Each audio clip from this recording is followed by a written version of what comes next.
G'day and welcome to the Inforunners. Welcome to the big day, RSI Day, or turbulent website day. I don't know what else to call it, but yeah, that was a little bit of a clusterfuck. Let's just put it that way. Sacrificial wallet day. Yes. Yeah. So we've all just gone through getting our CCUs. Osiris has had a bit of an issue, and a few of the boys in the Discord had a bit of an issue. But I've no doubt hopefully they'll catch in the second waves. Had a bit of unluck trying to get those Polaris CCUs. Is that was what you were after specifically, weren't you, Osiris? Yeah, I had it in my cart, and then my mouse has issues, and I accidentally navigated out of the cart page, and when I went back, it was gone, and I couldn't get it back. So lesson learned: spend real money on mouse, not on virtual spaceships. Lesson learned from Osiris there. Fix your computer before you fix your fleet. Yes, that's exactly right. That's actually a really good lesson. We should actually add that to the repertoire. Yeah, upgrade your PC so it can actually at least play the virtual spaceships before you get the virtual spaceships. Right. Yeah. So especially when you can get the virtual spaceships in game. So yeah. Yes. Anyway, we'll kick it over to the browser. So yeah. I'm just going to say as a personal note, I think that is very much a clear stab at SC Leaks with that video today. By the way, I actually found it funny. And I also do think they kind of had a bit of fun and jovial fun with it and took it back and said... They actually used the same concept artist. Yeah. But it's all good because they all said it's all about making those memories and stuff. So they had some fun with it, bit of jovial. I really like that stuff. I don't get offended by it. I actually almost find it a tip of the hat. So, yeah, back to you guys. I might see if I can do a concept art of someone and send it back your way. We'll see. Yeah, so we're going to be doing an episode very shortly after we've had some time to actually digest the the Perseus. That'll be out in the next couple of hours or so. But other than that, we'll move on to, obviously, the deal of the day. Probably the best CCU, I would say almost the biggest. Would you guys kind of agree with that, of the entire show? As in... the fact that it's limited, yeah. Yeah, it's limited. Go on. I was just going to say it's limited. You weren't even able to get the Polaris. So it was limited for the longest time. So it's kind of opened it up again for the first time in a while. And the fact that the browser is just tanking is an indication of how popular this is. And I think CIG knew that was going to be the case. This is the one you were specifically after, wasn't it, Osiris? So. Yeah, the Polaris, and had it worked out for me, and it might still in the next wave, but I would have been looking at like a $400-ish Polaris. Yeah, between the Warbond CCU there and for the Perseus, just using them in sequence. But that's the one I've been looking forward to. I think it's still the best Corvette, or what, I don't know. People hedge over whether or not a Hammerhead's a Corvette, but of that sort of size category ship. The Hammerhead, the Nautilus, the Polaris, the Perseus. I think that the Polaris is my favorite one anyway, and that was the one I was looking forward to. Now I'm going to make a bold statement here. Probably the best value ship in the game, the RSI Aurora ES at $20 US. That's the cheapest ship in the game. That's actually cheaper than a Merlin, and it does a hell of a lot more. It is, but it's pretty woeful. It is pretty woeful, but that's standalone without a game pack, so obviously you need game packs. But still, it's kind of funny when you look at, say, something like an Aurora LN. It doubles in price, but it does not double in function. No, it does, because I don't think the ES can take the wing mounts, and it only has a very small. No, it doesn't. It clearly does not double. You can't take a ship and add enough to it to make it. Oh, double. Sorry, yeah, that's what I meant. Mishearing you. Yeah, that's right. So we'll kind of cut the Aurora series because that's a starting ship. If you want to get a starting package, just get the one that comes with the ships. And that's obviously not on this page. So we're kind of the rarer one there is the LX. That's the one that you very rarely see. Yeah. And it's already superseded by the LN that you can get at almost every single sale. So that's probably I think we'll leave it there unless you guys want to add anything about the Aurora specifically. The LN is a better ship than the LX. It's got a better missile rack. Yeah. These ones also are available all the time now, so I kind of... the Phoenix isn't. That's the one. The Phoenix. The Phoenix isn't. That's unlimited. But... And I'm going to let Algared... I'll give you 30 seconds, Algared, to tell everyone why not to get this ship. Go. I can't go in 30 seconds, I'm sorry. But basically, It's a medium ship that was made into a large ship. It flies it flies worse than a Star Runner. It flies worse than a Hammerhead. It's just a woeful ship in terms of a flight model. Yes, they will fix that eventually, but at this point, it's no good. It's stuck with medium components, so it really underperforms. It's I think the Polaris, the Phoenix itself is missing aspects that was promised. So hopefully they'll bring that in with hopefully they'll bring in the missing point defense turret on the Phoenix, since they've now got point defense. I think you can sum it up, Algared, with overpromised, underdelivered. In one sentence. Easily overpromised, underdelivered. You want to add anything to that, Osiris, or not? No. It's bad. We'll move on. It's not a good ship. It's not good value. Tell me about what you feel about the Mantis and Osiris. I think that the important thing to know is the Mantis is not a ship to own if you're a solo player. It's not really able to effectively do anything by itself. It needs to work as part of a team.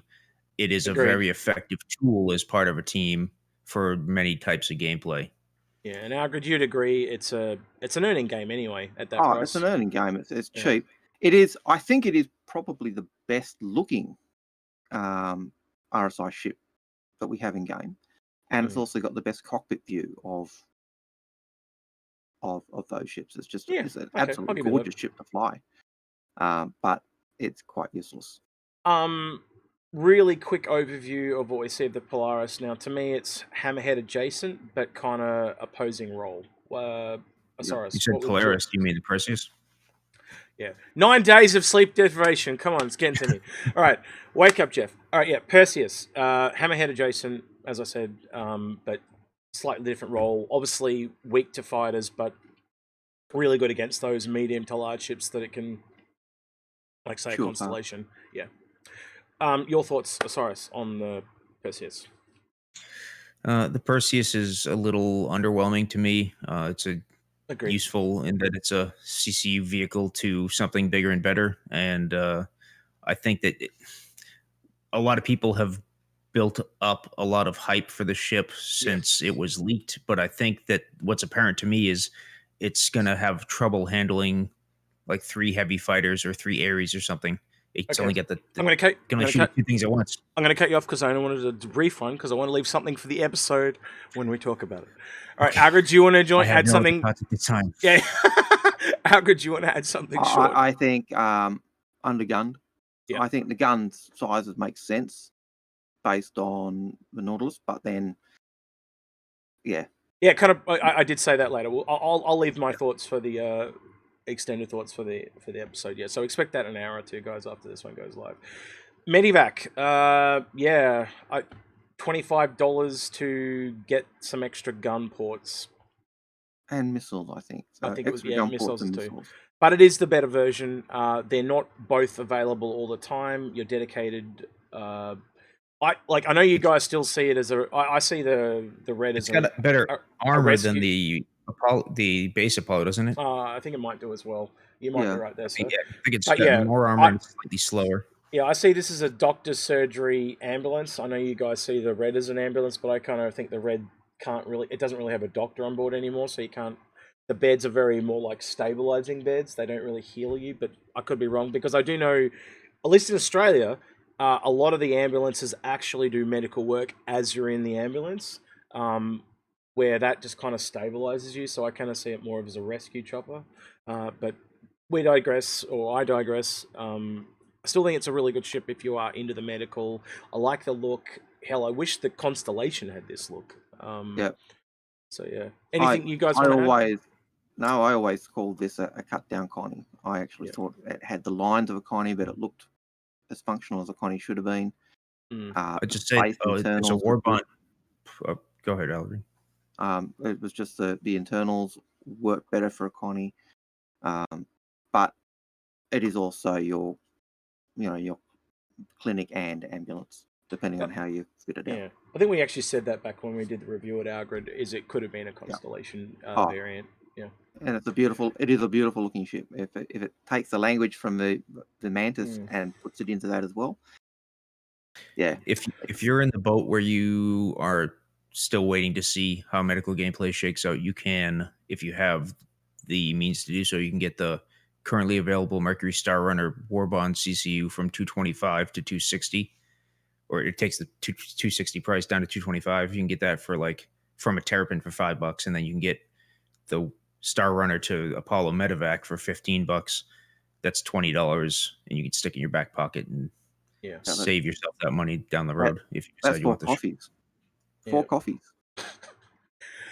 Algared has really upmarket coffers. Okay. I just buy it in a big bag, Algared. Yeah. Anyway. 10 coffees for everyone else. The Taurus, now, one of the cheapest ships for cargo at the moment, but we kind of have to wait and see where that one lands. I don't think you'll be seeing this for a while because we already have other cargo ships in the game, and that's kind of the reason they've given for not seeing the Taurus at the moment, but hopefully we see it sooner than later. And you also lose the Merlin, which I think is kind of like, I don't know if you guys, I see that as a real standout feature of the Constellation. Like it's its unique feature. Taurus, your thoughts? So there's been a lot of words said on the internet about what's going on with the Constellation line, and we all remember that John Crew made a comment on an Inside Star Citizen or Calling All Devs or whatever, where he apparently killed the concept of a Constellation rework. But I have a pretty clear recollection of another developer saying something more recently than that it would be something that they looked at. It's just not a priority. They said that in the Ship Week. Yeah, they did. So I don't rule out a Constellation rework at this point based on the most recent things CIG said. It's just not a priority, and I think that there's a possibility that they're holding back the Taurus for that, so that it's just one less thing, given how many times they've already reworked that ship. It's really obvious that there's some kind of Squadron 42 connotation where this ship is somewhere in Squadron 42, and there's some kind of animations or something or AI that they've already made that walks through this ship. So to redo the ship now, and I'm not talking about the Taurus, I'm talking about the Constellation in general, there's something that happens on it, and so not to have to redo that whole scene, they're going to wait till Squadron 42's out, then they'll make out, and they'll probably bring it out like they did with the 2951 new model. Yeah, and that'll be the version that people get. So yeah, don't stress. Just again, like usual, we're playing the waiting game. All right, Polaris. Without giving too much away, really good ship. That's the thing that was clogging up the website today. People scrambling to get this because it hasn't been available for a year. I think it wasn't available last year. But yeah, very popular ship. I had 2 of them up until recently, so yeah. And in terms of the Corvette size ships, it's probably the biggest one in terms of function because it does have the hangar. I don't think any of the others have a hangar. It does have the big torpedoes. It's got a lot going for it, but it's also very popular in that regard and weak against fighters, I believe. Yeah. Osiris, your thoughts on Polaris? I really enjoy it, and I hope that they straighten out the CCU situation on the website. So that I can get that CCU chain locked down and finalized. It's one of the crown jewels of my fleet eventually. I have a Hammerhead to Polaris CCU from whenever the last time that was available, but obviously there's more savings available right now. Also, if I remember correctly, before you go on to the Orion, isn't the Polaris the only one that they've said has a med bay? I know it's got one, but I can't confirm on the others. I haven't had a good enough look at the Perseus yet, but I'd probably say it's the only one. Nautilus may have one, but again, I'd have to go have a look, Algared. Yeah. It's been a while. I got the impression that that's at the moment they've certainly said the Polaris has a med bay. Yeah, and it comes off more supportive than the other ships in a weird way because it's that first strike craft. Anyway, we'll talk about that. Strike, fire, and release, but yeah. Well, if you want to know more about that, we'll talk about that in the Perseus video as well, because we are going to compare them to the other Corvettes. All right, Orion, biggest miner in the game, hands down. If you're into mining, this is the one to earn and buy, and especially if you're with friends. I own it. I'm just looking at that you price. Own it. Yeah, it's quite high. So I think it's $575 is the current price. I feel like it's still at a good value, even Yeah. at that price for the amount of what it can do in the game, and it's definitely going to go up when it goes flight ready. Again, Yeah. it could be a $700 ship or Yeah. more. The advantage It's of absolutely going to be a powerhouse industrially yeah, if and you're into money. and what makes it that powerhouse is that it literally doesn't rely on other ships. It literally takes stuff straight out of the ground, so to speak, and turns it into resources, refines them, and then it can sell them. It does it does its own thing. Like where I'll give you another example, something like a Pioneer. It's got to take resources from people and turn it into stuff. So it is reliant on another ship, and a lot of the ships are like that. And the massive advantage of the Orion, there are others like the Orion, is literally that it can go from woe and it doesn't rely on anyone. It can just go and do its own thing, and that's why it's, as Osiris put it, a powerhouse. Yeah. Anything you want to add, Algared, on that, or No, it's pretty much it. It really is a good quality ship. If you picked it up at the original price around 350, I think when it first cost 325 is what I got mine for. 325, Yeah. it is an absolute steal. Which is crazy to think that is cheaper than a Starfarer is now. But anyway, Yeah, it boggles the mind, doesn't it? Starfarer Gemini I'm talking about, but yeah. Yep. Paints again for the Mantis. So for me, it's an earning game. I'm probably leaning towards black and blue. Your call, Osiris. I've just been doing this as an opinion thing every day. So what's your favorite out of those two skins, Osiris? Black and blue probably. Yeah, Algared? Black and blue. And blue. Although Mantis really can't make anyone black and blue because it doesn't have a 5 pound.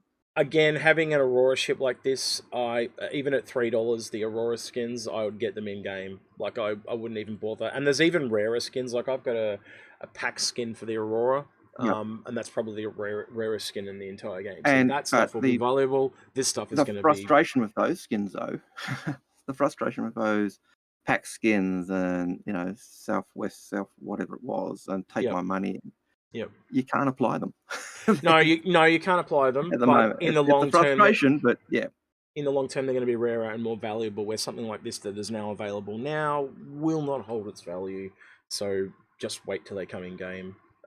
Yeah. All right, I think that's kind of covered everything. There is not anything extra we need to look at. Yeah, look forward to our Perseus's. It's not going to be a buyer's guide. It's going to be kind of like first impressions guide. I'll think of a title. Don't you worry. Between now and then. I know people will say, why don't we do a buyer's guide? And Perseus, can we fix it? Yeah. Too soon? Straight off the bat. But the reason we don't do a buyer's guide early on is we usually leave those until the ship is actually released and flyable in game. Yeah, and we've done them in the past as well, and then we were like, oh, crap, we need to kind of do one for when it's released because it's changed. Yeah. So yeah, we're gonna this kind of first time. First impressions, and then kind of like a first impressions flight, hangar ready, flight ready. View is what we take. Yeah. All right, so that's been RSI Day. Tomorrow we've got Best in Show and the Guns and Armor. I don't know what to expect. If there is nothing really grandiose there, we might not do an episode, but we'll have to kind of wait and see. I am expecting something. We might also talk about how to apply for your skins and stuff. So I might do that right now, actually, because I just realized if we don't do it right now, tomorrow might be too late. So if you have the ship tomorrow, you should be getting the skin for free. So there are 4 skins. There is a Cutlass, an Eclipse, a Valkyrie, and a Carrack. If you own those 4 ships, you should just automatically have them applied and get those skins for free. So one of the tactics me and Osiris are applying is we're upgrading to those ships, but we'll only have them for a day. So you can buy them with credit as an example, and then the next day melt them. That's all you'll have to do. So if you've got a bunch of credits... As soon as you see the skins in your hangar, you're safe to melt everything. Yeah, so if you've got a bunch of credits sitting around, just get them for tomorrow. For the ones that you want. So I'm not expecting you to get all 4, but like I already own a Carrack, so I'm going to get that one. So the one I'll be missing out on is the Cutlass, because I just don't have the credit for that one, but I'll be getting the Valkyrie and the Eclipse. Even though I don't like the Eclipse, it'll allow me to have that skin in game when the final game releases. So that's why I'm doing it. And Algared, you lucky bastard, you've got all of them. I found though, I'd applied the last year's ones, and I wanted to get rid of them. I said, "Hey, can you help me get rid of them?" They helped me get rid of them. Yeah, but they're still there.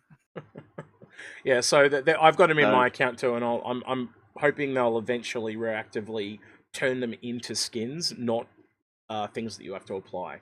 But we'll see how that happens in the interest of time. Okay, so that's that last little tidbit. Sorry that took a little bit extra time. Hope you guys saw it. If not, we'll talk about it again tomorrow anyway. He's been Algared. He's been Osiris. I've been Execute. Before you run off. Oh, yeah. Before you run off, if you like what we do, please hit that bell, subscribe, and do all that other stuff. If you want to go the extra yard, do hit us up on Patreon. Yeah. And the referral codes. Referral codes. Don't Osiris is trying to get his last Gladius. You'll see it in the description below. So he just needs, I think he's down to his last 4. So if we can get 4 more, if you've got a friend signing up, please help us out, because we just want trying to get everyone just their Gladius. So he's the only one that doesn't have it. So. The game package. Yeah. Done. Yeah. He took off his superhero suit too, by the way, today. He's not in flannel anymore. He's just a regular human being now. So it's all good. Mild-mannered lumberjack. Yeah. It's day off. All right. We'll catch you guys in the next one. Yeah. See you later.